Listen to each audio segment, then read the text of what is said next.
Ever wonder how your phone gets that, like, sleek, almost indestructible finish? Or Hmm. how about those shiny, weather-resistant parts on cars? Yeah.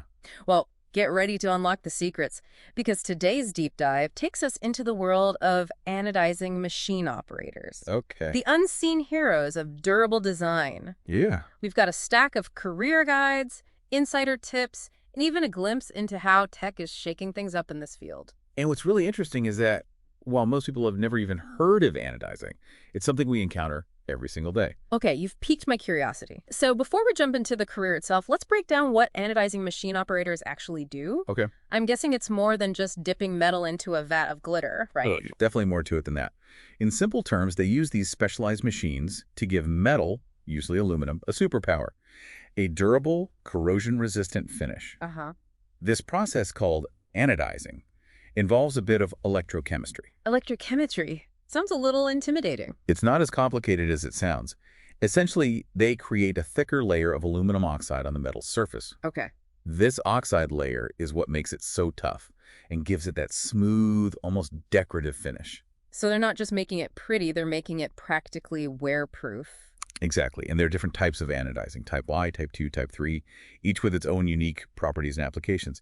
This stuff gets used in everything from aerospace to electronics. Wow, I never realized the science behind something as simple as the finish on my phone case. This is already making me look at everyday objects in a whole new light. Yeah. But tell me, what are the pros and cons of actually doing this for a living?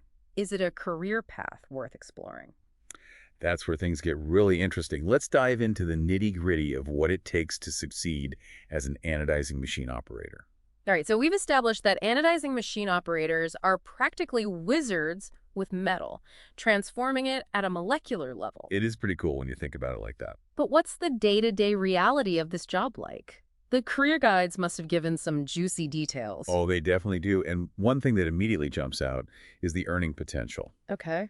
It's not uncommon for experienced operators to pull in a pretty comfortable salary. Music to any job seeker's ears.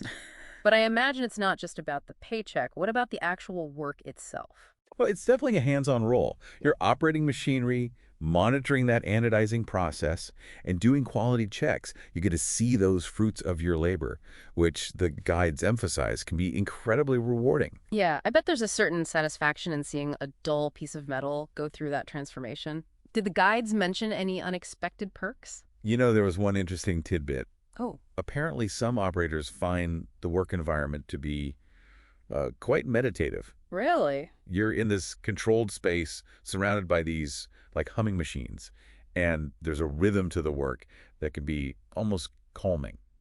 That's not what I expected to hear. I guess every job has its zen moments, even in a bustling factory. But let's be real, there have to be some downsides, right? Of course, no job is perfect. One thing consistently highlighted in the guides is the physical demand. You're often on your feet for long hours, there's some heavy lifting involved, and it can get pretty warm near those machines. Okay, so not exactly a job for someone who prefers to be glued to their desk all day. What about the mental side of things? Any potential for boredom or burnout? That's a valid concern. While the work is technically complex, some tasks, like loading and unloading materials, can get repetitive. The guides emphasize the importance of having a strong work ethic and an eye for detail to thrive in this environment. It sounds like you need a certain kind of personality to succeed, someone who enjoys the process as much as the end result. But let's say you're up for the challenge. What does the career path look like? How do you go from newbie to seasoned pro? So you've got the grit, you're ready to roll up your sleeves. How do you actually break into the field and climb that anodizing career ladder? Well, the career guides paint a pretty clear picture. Okay. Like a lot of manufacturing roles, it often starts with an entry-level position, something like an assistant operator. You're learning the ropes, assisting experienced operators, maybe doing some basic quality checks. So even if you don't have years of experience under your belt, there's a starting point. It's about showing initiative, right? Yeah. Absolutely.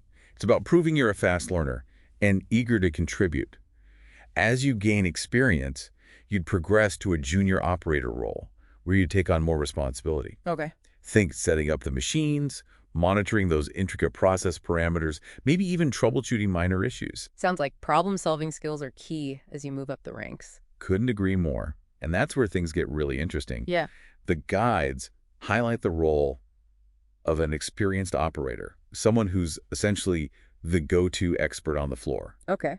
They're the ones calibrating machines for peak performance, conducting those super detailed quality checks, even mentoring newer team members. Ah, so there's a leadership aspect to this too, even before you reach management. Precisely. Hmm. And finally, you reach the peak. Senior Anodizing Machine Operator. The top of the mountain. Exactly. These folks has a deep understanding of the entire process.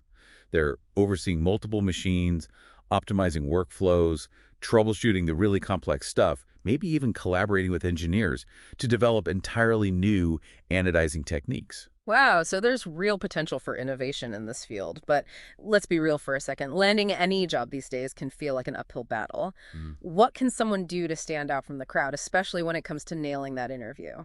That's where those RoleCatcher resources come in clutch. They've got this treasure trove of interview questions tailored specifically for anodizing machine operator roles. Okay, like what? Give me an example of a question they should be ready to hit out of the park. Here's a big one. How do you ensure the quality of anodized products? You can bet they'll ask that. And it's not enough to just say, I'm a detail-oriented person. You need to demonstrate a deep understanding of quality control procedures, inspection techniques, you name it. So it's about showcasing your knowledge and proving you're ready to dive in from day one. Exactly. And here's where technology can give you a real edge. Okay. RoleCatcher's AI tools are a game changer. You can practice your answers, get feedback on your delivery, even tailor your responses to specific job requirements, all before you even step foot in the interview room. Talk about a confidence booster. But let's say someone explores this whole world of anodizing and realizes it's not their cup of tea.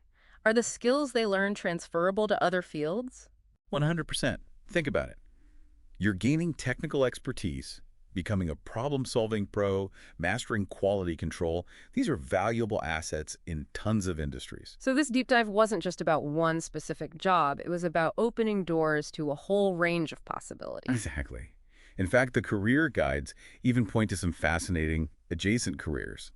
Metal sawing, plasma cutting, electron beam welding, a background in anodizing could give you a serious head start in any of these fields. Well, there you have it.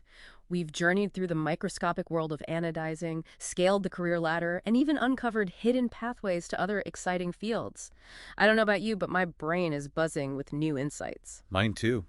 It's amazing what you can learn when you take a deep dive into the unexpected. Now, before we go, we like to leave our listeners with something to ponder. We've talked a lot about the growing role of automation. Right. So here's a question for you. How do you think automation will impact the future of anodizing machine operators? Will it be a partnership or a takeover? It's a question worth considering as we navigate the ever-evolving landscape of work. And that's a wrap on today's deep dive. Until next time, keep those brains churning and remember, knowledge is power.